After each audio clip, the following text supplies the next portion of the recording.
ಕ್ರೋಧಾಗ್ನಿಯನ್ನು ಮದನದರೊಳಷ್ಟಿದ್ದರು ಸಿಂಹಕ್ಕೆ ಸರಿಸಾಟಿಯಾಗಿ ನಿಲ್ಲಬಲ್ಲವೇ? ಮಾವ, ಈ ಕೃಷ್ಣನ ಸಂಧಾನಕ್ಕೆ ಸಮ್ಮತಿಸಲೇ ಅಥವಾ?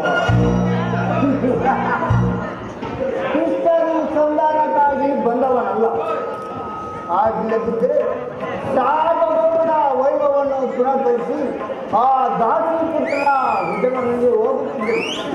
ಪ್ರಾರಂಭದಲ್ಲಿ ಸಹಿಸಲಾಗದ ಅಪಮಾನ, ಭಕ್ತಿ ವೈರಾಗದಿಂದ ವಂಚಿತನಾಗಿ ನೀನು ಈ ಅಪಮಾನವನ್ನು ಹೇಗೆ ಸಹಿಸಿಕೊಳ್ಳಬೇಕು ಎಂಬುದನ್ನು ಮಾವ, ಆ ಕೃಷ್ಣನ ಮೇಲೆ ನಿನಗೆ ಇಷ್ಟೊಂದು ಕೋಪ? ಕೃಷ್ಣನು ಕ್ಷತ್ರಿಯ ಜಾತಿಯ ಕಳಂಕ ಸ್ವರೂಪನು.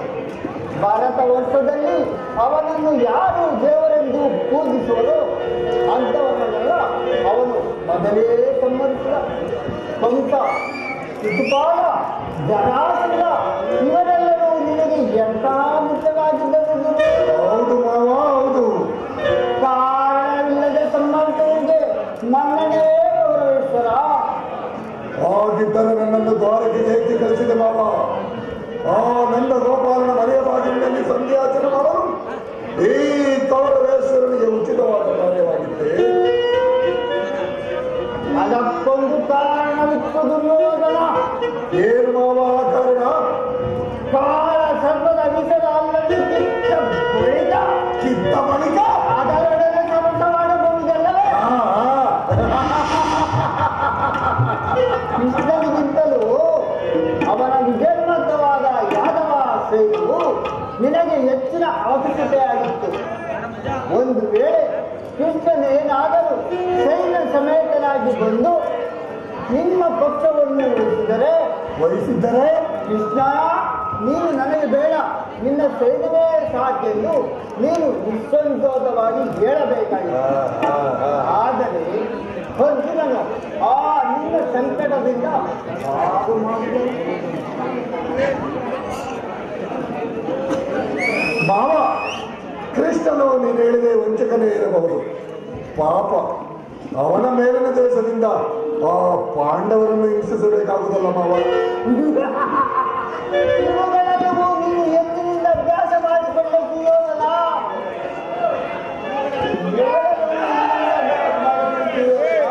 ಪಾಪ, ಪುಣ್ಯ, ದಯೆ, ದಾಕ್ಷಾಣ್ಯ ಕೃಷ್ಣನು ಆಜ್ಞಾಧಾರಕನು. ಒಂದು ವೇಳೆ ಸಂಧಾನಕ್ಕೆ ಸಮ್ಮತಿಸಿ ಪಾಂಡವರಿಗೆ ಆಶ್ರಯನ್ನೇ ಕೊಟ್ಟಿದ್ದೆ ಆದರೆ ನಿನ್ನ ವಿನಾಶಕ್ಕೆ ನೀನೇ ಕಾರಣ. ಅಲ್ಲವಯ್ಯ, ಪಗಡೆ ಆಟದಲ್ಲಿ ಸೋತಾಗಲೇ ಪಾಂಡವರ ರಾಜ್ಯದ ಮೇಲಿನ ಹಕ್ಕು ನಾಶವಾಯಿತು. ಅದನ್ನು ಪುನಃ ಪಡೆಯುವುದೆಂದರೇನು? ಕ್ಷತ್ರಿಯ ವೀರರಿಂದ ಅನುಭಕ್ತರಾದ ಕುರುಭೂಮಿಯ ರಾಜ್ಯಲಕ್ಷ್ಮಿಯನ್ನು ಭಿಕ್ಷುಕರ ಯಾತನಾಂದಲ್ಲಿ ಇಳುವುದು ನಿನಗೆ ಉಚಿತವೇ? ಪಾಂಡವರು ರಾಜ್ಯವನ್ನು ಬಯಸುವುದೇ ಆದರೆ ಅದು ರಣರಂಗದಲ್ಲಿ ಕ್ಷಮಿಸಿ ವಿಜಯಲಕ್ಷ್ಮಿಯನ್ನು ಕೈ ಹಿಡಿದು ಅದನ್ನು ಬಿಟ್ಟು ಮೇಲಿನ ಮೇಲೆ ಈ ದೈನ್ಯ ವೃತ್ತಿಯೇಕೆ ದೇಹಿ ದೇಹಿ ದೇಹಿ ಎಂದು ಸರಿಯಾಗಿ ಹೇಳಿದ ಸೋಮನ ರಾಜ. ಯುದ್ಧದ ಹೊರತಾಗಿ ಪಾಂಡವರಿಗೆ ಸೂಜಿ ಮನೆಯಷ್ಟು ಗಾತ್ರದ ಜಾಗವನ್ನು ಕೊಡುವುದಿಲ್ಲ. ಅಷ್ಟು ಮಾತ್ರವಲ್ಲ ಸುಯೋಧನ, ಬಾರಿ ಬಾರಿಗೂ ಬಂದು ಪ್ರತಿಷ್ಠೆ ತೋರಿಸುವ ಕೃಷ್ಣನಿಗೆ ತಕ್ಕ ಪ್ರಾಯಶ್ಚಿತವಾಗಲೇಬೇಕು. ಪ್ರಾಯಶ್ಚಿತವಾಗಲೇಬೇಕು ಮಾವ.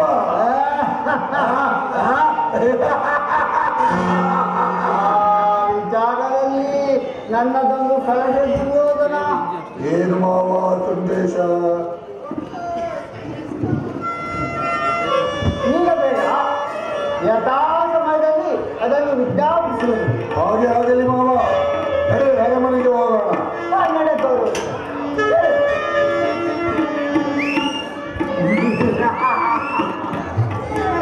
ಕುರುಕುಲ ಕಠೋರ ಮುಗಿಯಿತು ನಿನ್ನ ವಿಚಾರ. ಎಲ್ಲಿ ಕುರುಡನ ಮಗನೆ ಕಟುಕನು ಕುರಿಯನ್ನು ಉದ್ದಿಸಿದಂತೆ ಹಾಗೆ ನಿನ್ನನ್ನು ಉದ್ದಿಸಿ ಕೊನೆಗೊಂದು ಸಲ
ವಿಶೇಷವಾಗಿ ಎಂದಿಗೆ ಪರಮ ಪುರುಷನು ತನ್ನ ಅಭಯ ಹಸ್ತಗಳನ್ನು ನನ್ನ ಮಸ್ತಕದ ಮೇಲೆ ಇಡುವನು.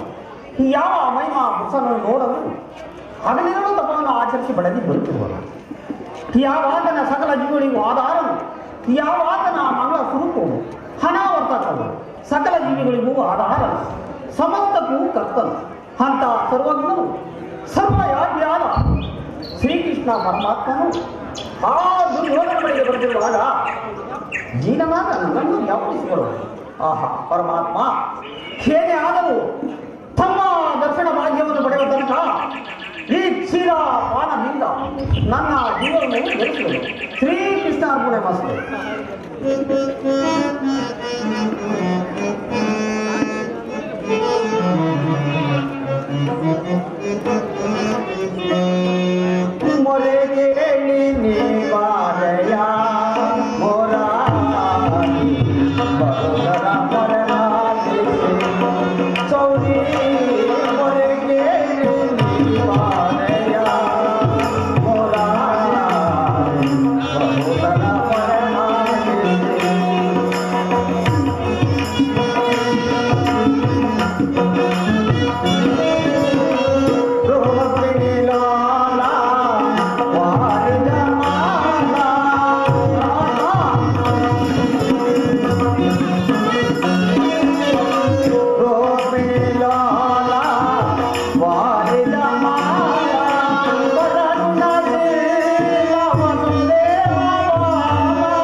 ಇದುಗ